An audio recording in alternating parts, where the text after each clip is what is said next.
Hi,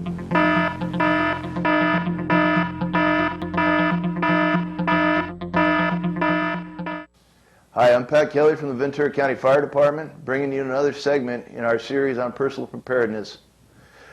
What I wanted to talk about today, as we've talked about in the past, is disaster planning. As we know, and I've mentioned previously, one of the biggest hazards that we face as Ventura County residents, but also as Leisure Village residents, is the risk of earthquake. To minimize that risk and to minimize some of the damage that might be incurred after an earthquake, we need to plan ahead. We need to make a kit, we need to have a plan, and we need to be prepared. In the event of a large emergency or a disaster, truth is that we could find ourselves without any assistance by local county services such as the police, fire department, emergency medical services, for a period of up to 72 hours.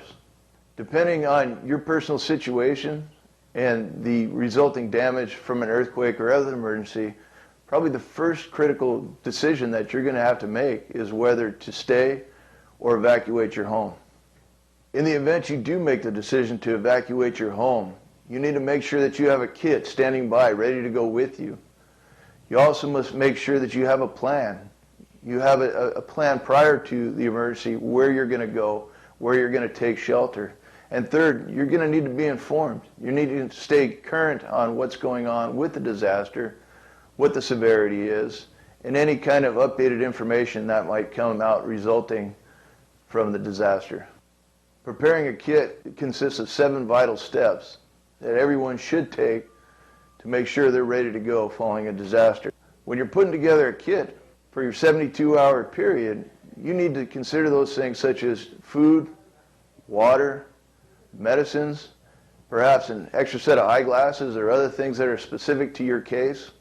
But you also need to put them in a place that's accessible, easy to get to after a disaster, and make sure that you take your own abilities and limitations into consideration when planning these things. Perhaps you need to break down your emergency kit into a wheeled trash can or something like that, or even break your kit down into several different bags, depending on your physical limitations or your abilities. You also need to make sure that your identification is clearly visible on your emergency kit.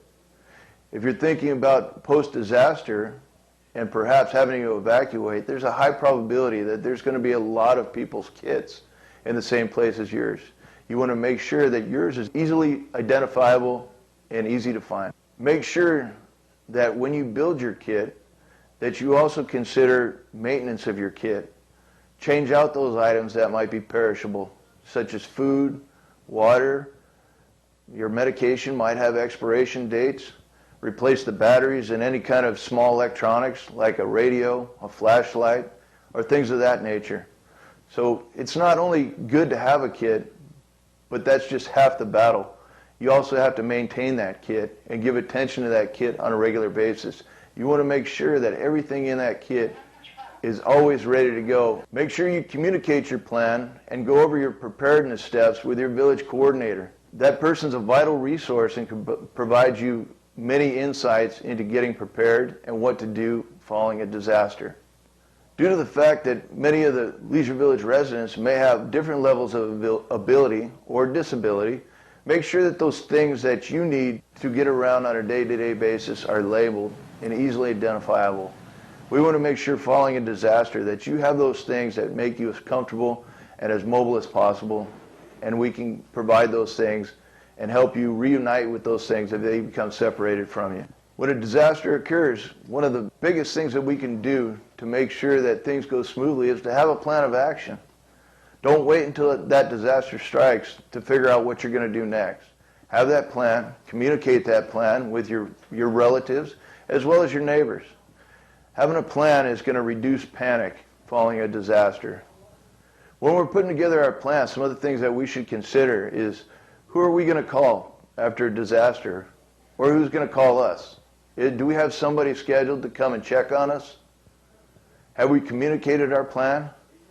Some of you might not have your own transportation. Don't wait until after a disaster to figure out how you're going to get from point A to point B.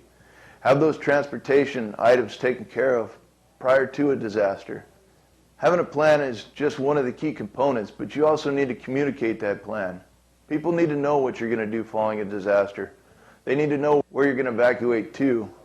So make sure that you communicate that plan so those that love you can come and reunite with you at that place that you're going to evacuate to. And consider having an alternate evacuation location. If there is a big disaster, your primary evacuation location might not be good enough anymore. So you might have to have maybe a secondary or even a third location identified and communicated that you could evacuate to following a disaster.